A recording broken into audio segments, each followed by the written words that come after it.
La ilaha illallah.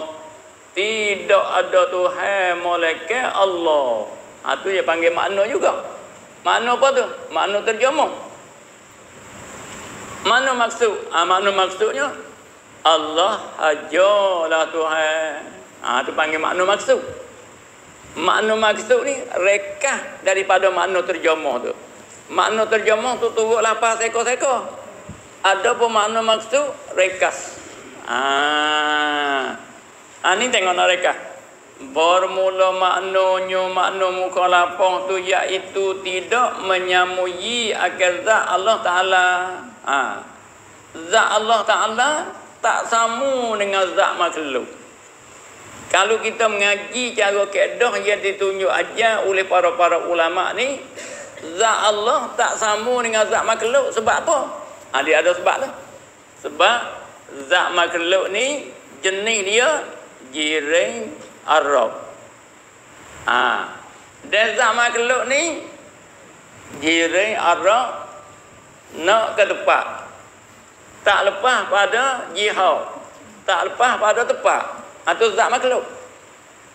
Mengaji kaedah ulama tulis. Ada pun Allah, zat dia bukan jenis jiring, sifat dia bukan jenis Arab. Tak sama dengan zat makhluk. Habis itulah dalam akidah ahli sunnah, Allah tidak bertepat dan tidak berjihad. Dia memang kita kaya pula mana kata Allah mojud tidak ada tepat, terakhir royak ke ada royak.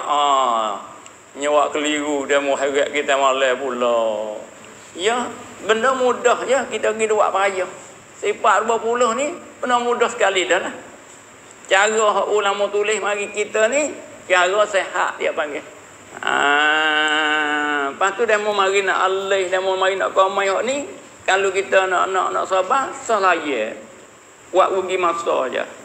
Hanya kita belajar sebagaimana hak kita belajar daripada ulama, dan kita yakin dengan bawa ke ulama ni kena dan betul hak Nabi ajar sahabat semati.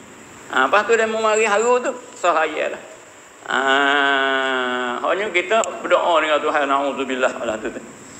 Iaitu tidak menyamakan zat Allah Ta'ala. Itu makna dia.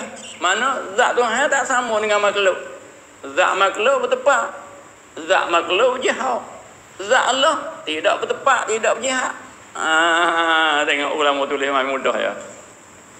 Dan segala sifatnya, sifat Allah tak sama dengan sifat makhluk juga.